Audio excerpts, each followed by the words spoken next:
अस्सलाम वालेकुम जी। रंग जंग और जंग टाइम्स के प्लेटफॉर्म से मैं मोहम्मद अकमल मलिक। आज हमारे साथ एक बहुत ही अहम शख्सियत मौजूद है। यकीनन आप में से कुछ लोग उन्हें जानते होंगे, लेकिन बहुत सारे ऐसे लोग हैं जो हमारे जंग के हैं, वो उनको नहीं जानते। मोहतरमा साइमा विलियम साहिबा, अस्सलाम वालेकुम, क्या हाल है? मैं आपको थोड़ा सा एक ब्रीफ तारुफ इनका करवा दूँ। मोहतरमा साइमा विलियम साहिबा 15 साल से डेवलपमेंट सेक्टर में हैं और मुख्तलिफ एनजीओ के साथ काम कर चुकी हैं। साइमा साहिबा यूएन मैकेनिज्म की मास्टर ट्रेनर भी हैं। मुख्तलिफ ममालिक में ये ट्रेनिंग दे भी चुकी हैं और ट्रेनिंग ले भी चुकी हैं। बहुत अरसे से ये इस सेक्टर में है, खसूसन वुमेन एम्पावरमेंट पर काफ़ी काम है और 2019 से ये क्लाइमेट चेंज पे काम कर रही है और सीपीडीआई से वाबस्ता है। पिछले दिन उन्होंने पंजाब लोकल गवर्नमेंट की एकेडमी में क्लाइमेट चेंज के हवाले से पंजाब गवर्नमेंट के मुख्तलिफ अफसरान को भी ट्रेनिंग की है। आज हम इससे क्लाइमेट चेंज पे बात करेंगे और ये जानने की कोशिश करेंगे ये क्लाइमेट चेंज का लफ्ज़ हम काफ़ी अरसे से सुन रहे हैं। असल में क्लाइमेट चेंज है क्या? बहुत सारे हमारे जहनों में सवालात ये भी होते हैं कि कहीं ये इन्वायरमेंटल इशू तो नहीं है। अगर ये इन्वायरमेंटल इशू है या नहीं है तो इसमें हम तफसील से बात करेंगे। तो आज हम इससे क्लाइमेट चेंज के हवाले से बहुत सारी बातें करेंगे। आज ये जंग तशरीफ लाई और सीपीडीआई की एक ट्रेनिंग सेशन इन्होंने दिया, जिसमें यूनिट ऑफ जंग के भी स्टूडेंट्स मौजूद थे। तो उस ट्रेनिंग सेशन के हवाले से भी हम बात करेंगे और क्लाइमेट चेंज के बारे में भी हम बात करेंगे कि क्लाइमेट चेंज हमारी इस दुनिया के लिए और हमारे इस खित्ते के लिए कितना बड़ा खतरा है। मतलब सामने क्या हाल है? ठीक ठाक है।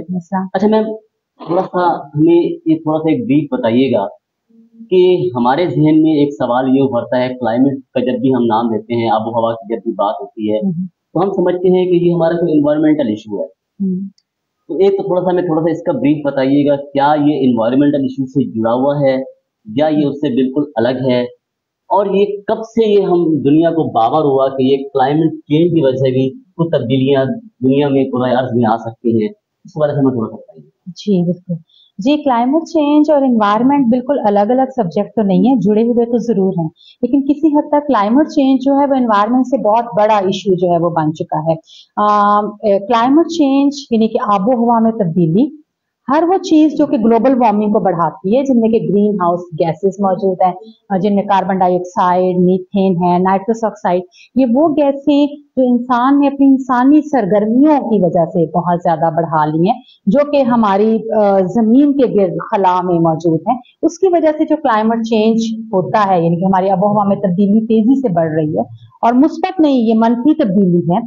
तो ये ह्यूमन इंड्यूस्ड क्लाइमेट चेंज है और ये जो है ये इन्वायरमेंट से फर्क है। इन्वायरमेंट में इसके अलावा बहुत सारे इश्यूज आते हैं। फॉर एग्जांपल एयर पोल्यूशन जो है ये माहौल का इश्यू है, स्मॉग किसी हद तक ये माहौल का इश्यू है, वाइल्ड लाइफ है ये माहौल का इश्यू है। ये क्लाइमेट चेंज से रिलेटेड नहीं है। लेकिन क्लाइमेट चेंज में हर वो चीज जो जमीन के दर्जा हरारत को बढ़ा रही है वो क्लाइमेट चेंज के सब्जेक्ट के अंडर जो है वो स्टडी होती है और ये ज्यादा इस वक्त तशवीशनाक मौजू है। उसकी वजह यह है कि उसकी वजह से नस्ल इंसानी का जमीन पर जो वजूद है वो खतरे में पड़ चुका हुआ है।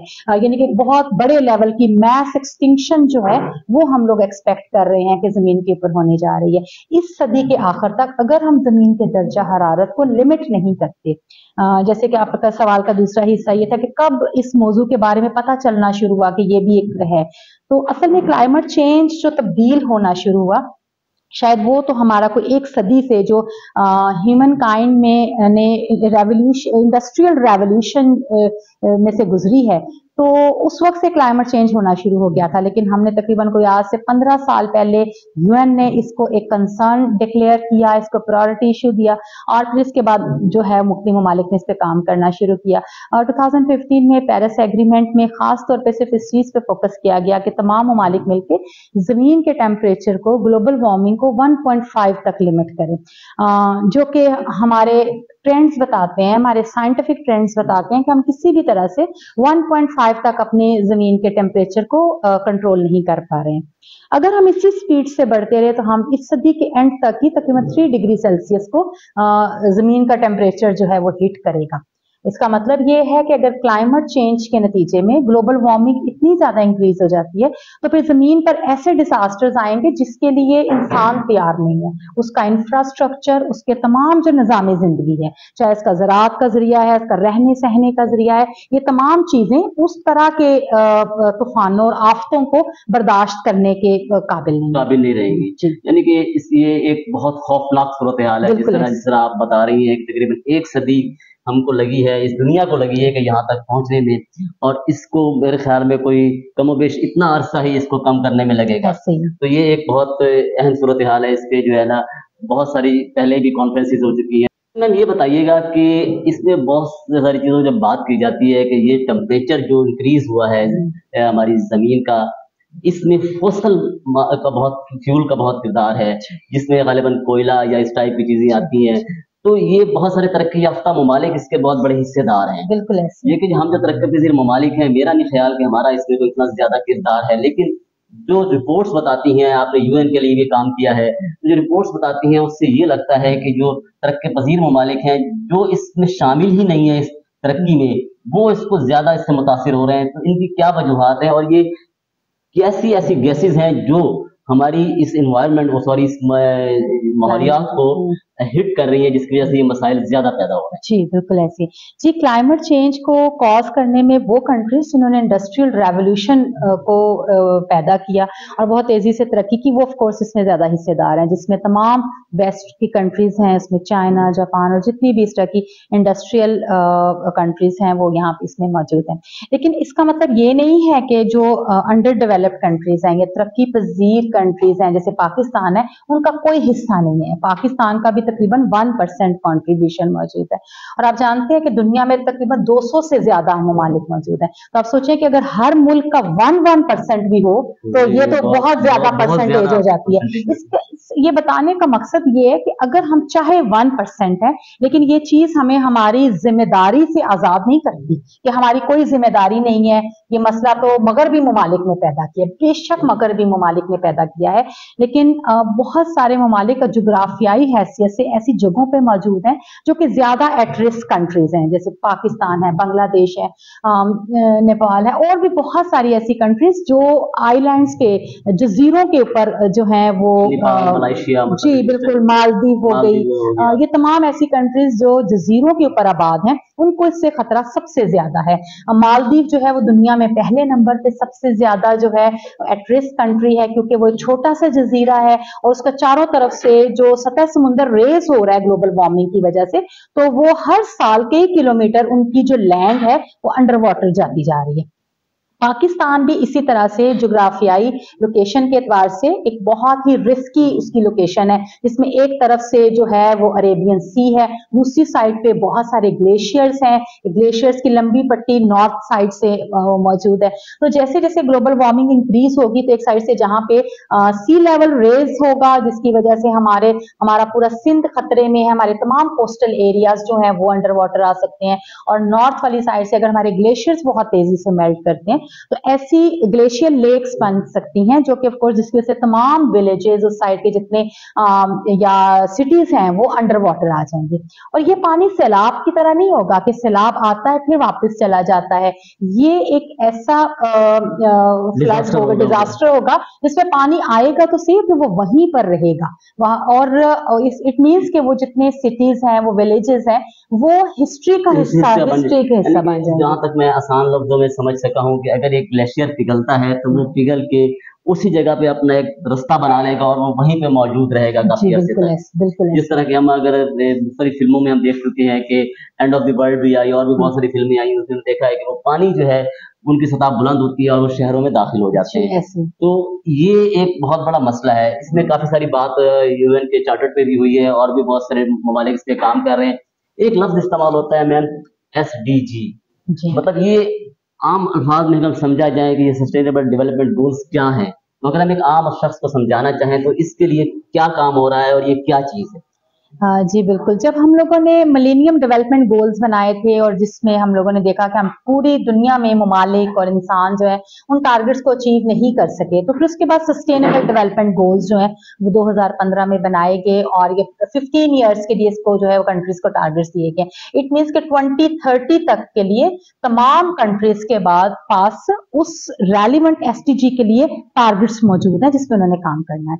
हमारा जो क्लाइमेट चेंज का एसडीजी है यानी कि एसडीजी 13, जिसको उर्दू में आबो हवा की कार्रवाई या क्लाइमेट एक्शन कहा जाता है, उसमें भी हमारे पास टारगेट्स मौजूद हैं 2030 तक के लिए। और वो जो टारगेट्स हैं वो सिर्फ क्लाइमेट चेंज को जब हम इसको मुख्तलिफ स्ट्रीम्स में डिवाइड करते हैं, मतलब हमारी एग्रीकल्चर के लिए टारगेट्स मौजूद हैं, हमारी एनर्जी प्रोडक्शन के लिए हम बिजली किस तरीके से हासिल करते हैं, इसी तरह से हमारी वाटर मैनेजमेंट के लिए, हमारे सॉलिड वेस्ट मैनेजमेंट के लिए, ये डिफरेंट एरियाज हैं, इनके लिए हमारे पास क्या टारगेट्स हैं। तो एसडीजीज एक सस्टेनेबल डेवलपमेंट गोल्स, तो हम क्योंकि क्लाइमेट की बात कर रहे हैं तो क्लाइमेट में हमारे पास 2030 के लिए इसके टारगेट्स मौजूद है। फॉर एग्जांपल हमारा एक टारगेट इलेक्ट्रिक व्हीकल के लिए ये है कि तकरीबन 2030 तक हमारी 30% व्हीकल्स जो रोड पे मौजूद हैं उनमें से 30% इलेक्ट्रिक व्हीकल्स होंगी। तो अगर हम आज देखते हैं एज ऑफ 2023, तो हम देखते हैं कि हम उस टारगेट के कहीं करीब तरीन भी नहीं है, क्योंकि आपको अपने टारगेट को डिवाइड करना है ईयर वाइज, आपको जो है डेकेड वाइज डिवाइड करके देखना है, सेक्टर वाइज, या आपको साल ब साल देखना है कि आप कहां तक पहुंचे। ऐसा तो नहीं है कि 2029 में काम शुरू करेंगे तो 2030 में फौरन अचीव कर लेंगे। तो 2023 तक भी हमें सर्टन लेवल ऑफ टारगेट को अचीव करना था, जिसमें कि अभी हम कहीं पर भी नहीं पहुंचे। इसलिए लम्हा फिक्रिया ये है कि एसडीजीज में पाकिस्तान जो है वो काफी पीछे, खास तौर पर क्लाइमेट चेंज का जो एसडीजी 13 है। अच्छा मैम, इसके लिए मुख्तलिफ प्लानिंग्स की जाती हैं, कॉन्फ्रेंसेस की जाती हैं। अब एक और कॉन्फ्रेंस भी होने जा रही है, आप बता रही थी, तो वो किस हवाले से होने जा रही है, कॉप के नाम से? जरा उसके हवाले से थोड़ी तफसील हमें बताइएगा कि वो कब से होने जा रही है, उसके क्या गोल्स होंगे, क्या उसके टारगेट सेट किए जाएंगे उसमें। तो पाकिस्तान के हवा के अगर हम जोग्राफिया में रख के देखें उसको, तो हम उसको कहाँ देखते हैं? जी बिल्कुल। देखिए, जब से यूएन की ट्रीटी जो कि क्लाइमेट चेंज की ट्रीटी है, जिसको UNFCCC भी कहा जाता है, जब से यूएन ने उसको बनाया है उसके बाद से जो है कॉप जो है वो हर साल पे इनके कॉन्फ्रेंस ऑफ पार्टीज जो है वो मुनक्कद होती है। और अभी इस साल में 28th कॉप कॉन्फ्रेंस है जो कि इस वक्त दुबई में होने जा रही है, और ये 30 नवंबर से 12 दिसंबर तक हो रही होगी, जिसमें तमाम मेंबर स्टेट्स जो कि ऑफ कोर्स कंट्रीज हैं उनके रिप्रेजेंटेटिव्स वहां पे मौजूद होंगे, और वही देखेंगे कि हमने जो कमिटमेंट्स की थी, जो प्लेजेस किए थे, हम उनमें कहाँ पे मौजूद है। ऑफ कोर्स वहां पे स्टेट्स जो हैं वो अकाउंटेबल होंगी, वहां पे वो अपनी प्रोग्रेस को भी शो करेंगी, और जहां पे वो टारगेट्स को अचीव करने में फेल रहे हैं वहां पे ऑफ कोर्स उनको उसको जस्टिफाई भी करना पड़ेगा कि इसकी क्या रीजंस हैं। कॉप 27 को अगर हम देखते हैं तो कॉप 27 के बहुत सारे जो फोकस्ड एरियाज थे उनके ऊपर भी अभी तक हम उस तरह से काम नहीं कर सके। पाकिस्तान जिन एरियाज के लिए प्लेज करके आया था, रिन्यूएबल एनर्जी के लिए, इलेक्ट्रिक व्हीकल्स के लिए, अभी एक साल में हम बहुत ज्यादा उसके ऊपर काम नहीं कहा। जी बिल्कुल। सो कॉप 28 में भी हम देख रहे हैं कि सो फोकस जो है वो यूथ के ऊपर बहुत ज्यादा है, कि क्योंकि यूथ जो है वो हमसे ज्यादा क्लाइमेट के हार्श इफेक्ट्स को विटनेस कर रही होगी, विटनेस ज्यादा उनको उनमें से गुजर रही होगी। बिल्कुल। तो इस वजह से यूथ को काफी फोरफ्रंट पे रखा जा रहा है, हाईलाइट भी किया जा रहा है। तो इस दफा लेट्स सी कि जब मेंबर स्टेट्स वहां पे इकट्ठी होती हैं तो क्या इसका रिजल्ट आता है। I think we should stay positive. हालांकि हर साल जब कॉप होती है तो लोग उससे बहुत ज्यादा जो है वो उस तरह से सेटिस्फाइड नहीं है, जो क्लाइमेट प्रोफेशनल्स हैं, ये क्लाइमेट एक्सपर्ट्स हैं, लेकिन फिर भी हम होप करते हैं कि इस दफा तमाम कंट्रीज जब इकट्ठी होंगी तो वो कोई अच्छा फैसला जो है। अच्छा मैम, आपसे हम ये भी जानने की कोशिश करेंगे कि इस इन चीज तमाम जो माहौली मौसमियात तब्दीलियां हो रही हैं, इनको कंट्रोल करने के लिए, कंट्रोल तो हम शायद कर पाते हैं या नहीं पाते, तो आगे देखने में क्या होता है, क्या इकदाम किए जाने चाहिए। लेकिन सबसे अहम सवाल हमारे ज़हन में एक सवाल ही आता है कि जब ये तब्दीलियां पैदा होती हैं कि इसमें डिजास्टर ज्यादा आते हैं, तो आप क्या समझती है कि डिजास्टर ही सिर्फ इससे आते हैं, या इनका मईशत से, मौशत से, या इस हवाले से भी इनका कोई ताल्लुक जुड़ा हुआ है कि इस किस्म की खराबियां, उसके अलावा किसी मुल्क से हिजरत के चीजें, ये तमाम चीजें भी इसमें शामिल हैं? जी बिल्कुल, बिल्कुल ऐसे ये तमाम जो क्लाइमेट चेंज का इफेक्ट्स है ना, ये बहुत ही इंटरकनेक्टेड हैं, और मैं इनको अक्सर रिपल इफेक्ट्स कहती हूँ। ये ऐसे जैसे एक लहर दूसरी लहर को पैदा करती है। ऑफ कोर्स क्लाइमेट चेंज के जो इम्पैक्ट्स हैं कुछ तो बहुत इमीडिएट होते हैं, फौरी तौर पर जानी नुकसान होता है, लेकिन उसके अलावा उसकी इकोनॉमी वहां पर टोटली जो है वो डिस्ट्रॉय हो हो जाती है, लोगों के कारोबार खत्म हो जाते हैं।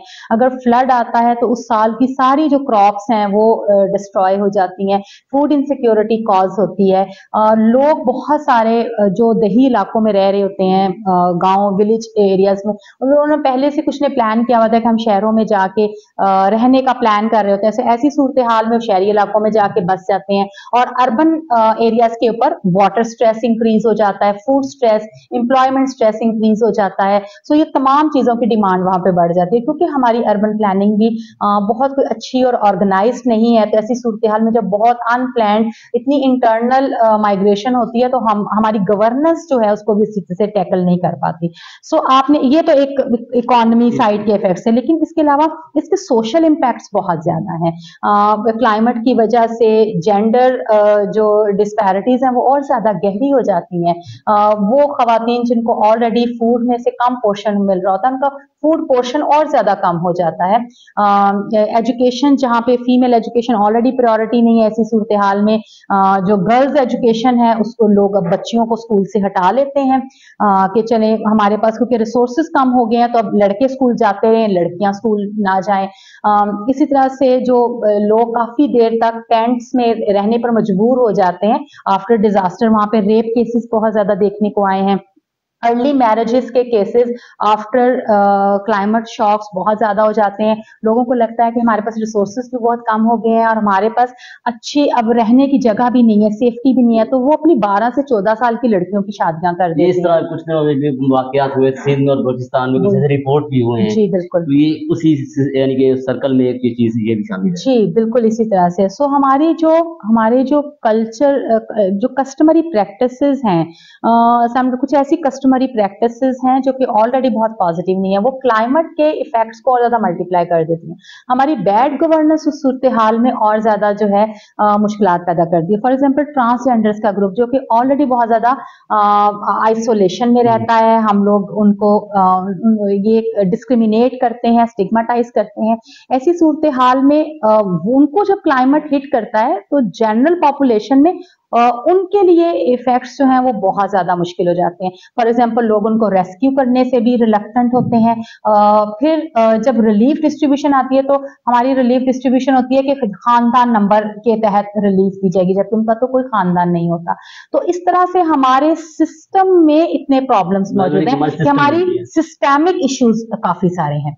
यानी कि हमारा तो फिर इसका मतलब है कि दुनिया का अगर एक तरफ मसाइल है तो हमारे दो तरफा मसाइल है। जी बिल्कुल, जिस जो मुआशरे में हम रह रहे हैं। अच्छा मैम, इसके लिए आप क्या समझती हैं कि कौन सी है कि आपने बहुत सारी कॉन्फ्रेंसेस भी अटेंड की, आप यूएन की ट्रेनर भी रही हैं, तो आप क्या समझती हैं कि इसके लिए क्या हम हिफाजती इक़दाम ही कह सकते हैं? क्योंकि हमारे यहाँ अमूमी तौर पे होता ये है कि प्लान बनते हैं और वो ABCD तक चले जाते हैं और उसके बाद फिर वो वापस रोल बैक होना शुरू हो जाते हैं। तो आप क्या समझती हैं कि इनके लिए कौन से ऐसे इक़दाम हैं जो हमें लेने चाहिए, हमारे हुकूमत की सतह पर भी और मुआशरे की सतह पर भी? इस पे आप क्या कहेंगी थोड़ा सा? जी बिल्कुल ऐसे ही है। हमारे पाकिस्तान के कॉन्टेक्स्ट में भी इसी तरह से है कि नेशनल लेवल पे, फेडरल लेवल पे तो बहुत पॉलिसीज बनती हैं, लॉज भी मौजूद हैं, एक्ट मौजूद हैं, लेकिन उनका जो लोकल लेवल इफेक्ट है, उनका जो ट्रिकल डाउन इफेक्ट होना चाहिए लोकल गवर्नमेंट लेवल तक, वो मौजूद नहीं है। तो मुझे ये लगता है कि पाकिस्तान क्योंकि वैसे भी एक ऐसा कंट्री जिसका कॉन्ट्रीब्यूशन कम है और वो जोग्राफिकल लोकेशन की वजह से एट रिस्क ज्यादा है, हमें अडेप्टेशन पे काम ज्यादा करना है। इट मीन्स कि जो हमारी कम्युनिटी लेवल के ऊपर हमारा काम है, इसको और ज्यादा इंक्रीज करने की जरूरत है। कम्युनिटी रेजिलियंस पे बहुत ज्यादा काम करने की जरूरत है, कम्युनिटी अडेप्टेशन के ऊपर काम करने की जरूरत है, यूथ ग्रुप्स बना के जो है वो डिफरेंट मिटिगेशन और अडेप्टेशन मेजर्स लेने की जरूरत है। अच्छा, इसके अलावा पॉलिसी एडवोकेसी में बहुत जरूरी है कि हम अपनी कम्युनिटी को अवेयर करें, यूथ ग्रुप्स को जो है एम्पावर करें नॉलेज के साथ और उनको इस काबिल बना सकें कि वो पॉलिसीज से अवेयर हो।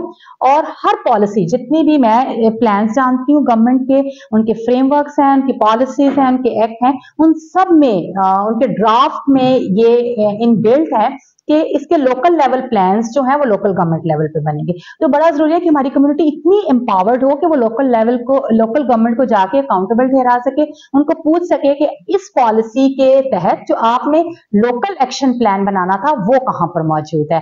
तो ये जो बहुत सारा डिस्कनेक्ट है सारा सिस्टम, सो यहाँ पे पता चले कि ओके लोकल लेवल पे काम नहीं हो रहा या लोकल एक्शन प्लान्स नहीं बने हुए, तो फिर बहुत सारे वो जो क्लाइमेट के लोग नेशनल लेवल पे काम करें वो, और वो लोग जो लोकल लेवल पे काम करें, ये कनेक्ट हो ताकि गवर्नमेंट पे प्रेशर भी बिल्ड किया जा सके ओके कि आपकी जो पॉलिसीज नेशनल लेवल पे बनती है इसका ट्रिकल डाउन इफेक्ट जो है वो ग्रास रूट लेवल पे, कम्युनिटी लेवल पे और लोकल गवर्नमेंट लेवल पे नजर आना चाहिए। तो मुझे लगता है कि सबसे ज्यादा जरूरी है।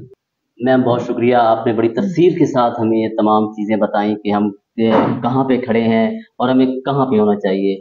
बहुत सारी चीज़ें ऐसी हैं कि हम जिस माशरे में रहते हैं या जिस माशरे में हम ज़िंदगी बसर कर रहे हैं, अमूमन हमने ये देखा है कि हम लोगों में कोऑर्डिनेशन का बहुत फुकदान है, अवेयरनेस का बड़ा फुकदान है। तो इस हवाले से जहाँ पर CPDI और NGOs काम कर रही हैं, वहीं पर हुकूमती इदारों को भी निचली सतह पर काम करने की ज़रूरत है और पॉलिसीज़ को मज़ीद बेहतर बनाने की ज़रूरत है।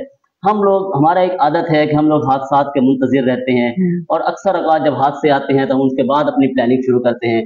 अभी गुज़िश्ता साल ही हमने देखा कि सिंध में, बलूचिस्तान में और पंजाब के कुछ एरियाज़ में शदीद सैलाब आए, लेकिन मेरे ख़्याल में हम लोगों ने उनसे कोई ख़ास सबक नहीं सीखा, उनके लिए फर्दर प्लानिंग नहीं की गई। तो मेरे ख़्याल में ये एक ऐसा मौसमियाती तब्दीलियों का अमल है जो बस सिलसिला एक सदी से चूँकि जारी है और आइंदा भी मज़ीद साल जारी रहेगा। तो कम से कम अगर हम इसको ख़त्म नहीं कर सकते तो इसको रोकने के लिए, इसके कम करने के लिए इक़दामात किए जा सकते हैं। तो इस हवाले से हमें बहुत ज़्यादा सोचने की ज़रूरत है। ख़ुसूसन आगाही इसमें बहुत ज़रूरी है, इसमें नौजवानों का किरदार बहुत ज़रूरी है और हम सबको चाहिए कि इस हवाले से बहुत ज़्यादा काम करें, उसके बारे में ज़्यादा मालूमात हासिल करें। मोहतरमा बहुत शुक्रिया, थैंक यू वेरी मच। इंशाअल्लाह ताला आपसे दोबारा किसी और प्रोग्राम में मुलाकात होगी। अकमल को इजाज़त दीजिए। अल्लाह हाफ़िज़।